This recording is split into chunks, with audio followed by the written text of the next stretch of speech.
Hi friends అందరికీ ఈరోజు ఒక కొత్త రెసిపీతో మేము ముందుకు వచ్చాము. ఆలు ఎగ్ మసాలా కర్రీ ఈజీ వేలో చూపిస్తాము. కొంచెం మేము సిమాటిక్గా తీద్దాం అనుకున్నాం కానీ రాలేదు, బట్ ఇట్స్ ఫైన్. ఆనియన్స్ ఎంత వీలైతే పెద్ద సైజు కట్ చేసుకొని సైడ్ పెట్టుకొని టమాటాని మంచిగా వాష్ చేసుకొని మంచిగా మీకు ఇష్టమైన సైజులో కట్ చేసేసుకోండి. ఇదంతా masala preparation. And then next కొత్తిమీర కట్ చేసుకొని ఈ ఆనియన్స్, టమాటా అండ్ కొత్తిమీర ఇవన్నీ అండ్ విత్ పచ్చిమిరపకాయలు కూడా, ఇంకా ఏమైనా దినుసులు ఉంటాయి కదా మసాలా, అవన్నీ వేసుకొని అల్లం వెల్లుల్లి paste, oil 3 tablespoons, gas పైన పెట్టుకొని మంచిగా గోల్డెన్ బ్రౌన్ వచ్చేంత వరకు బాగా ఉడకబెట్టుకోవాలి. ఎంత ఉడికితే అంత టేస్ట్ వస్తుంది గుర్తుపెట్టుకోండి. అండ్ దెన్ నెక్స్ట్ జార్లో వేసుకోవాలి. చల్లైన తర్వాతనే వేసుకోండి, కూల్ అయిన తర్వాత లేకపోతే ప్రాబ్లమ్ వస్తుంది. సో దెన్ నెక్స్ట్ మిక్సీ పట్టుకొని సైడ్ పెట్టేసుకోండి. దాని తర్వాత ప్యారలల్గా ఉడకబెట్టిన ఆలుని ఇంకా ఎగ్ని కూడా సైడ్ పెట్టుకోండి. దాన్ని పీల్ ఆఫ్ చేసేసి అండ్ దెన్ నెక్స్ట్ ఇంకో కడాయిలో జీలకర్ర, ఆయిల్, కరివేపాకు అవన్నీ వేసేసుకొని కొంచెం పసుపు,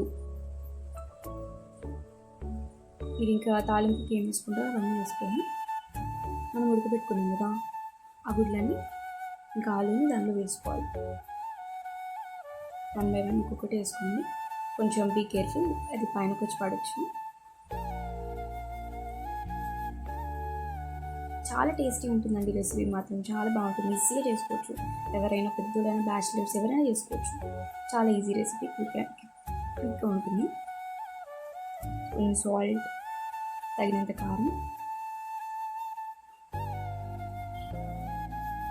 మసాలా పౌడర్, ఎగ్ మసాలా కానీ ఏదైనా మసాలా బాగుంటుంది వేసుకోండి. వేసుకొని గరిటెతో కలపొద్దు, జస్ట్ నార్మల్గా స్లైడ్గా కలుపుకుంటే బాగుంటుంది, ఎందుకంటే మొత్తం విరిగిపోతాయి కాబట్టి.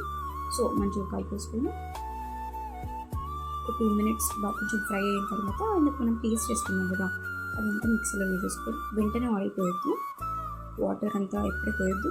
కొంచెం సేపు ఉడికిన తర్వాత బాగా దానికి పడుతుంది. అప్పుడు లైట్గా మీకు అంత వాటర్ ఎంత వీలైతే అంత వాటర్ వేసుకొని మీ థిక్నెస్ని బట్టి కొంచెం బాగా కలిపేసుకొని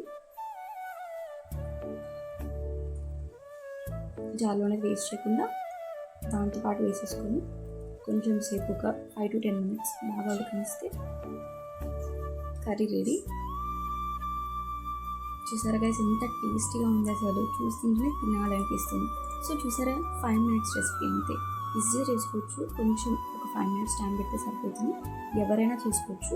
పైన కొంచెం గార్నిషింగ్ వేసేసుకుని సెట్ అంతే. రొట్టికైనా లేకపోతే చపాతీకైనా దేనికైనా సూపర్ కాంబినేషన్ ఇది, చాలా చాలా బాగుంటుంది. ఒకసారి మీరు కూడా ట్రై చేసి రెసిపీ ఎలా ఉందో కామెంట్ చేయండి.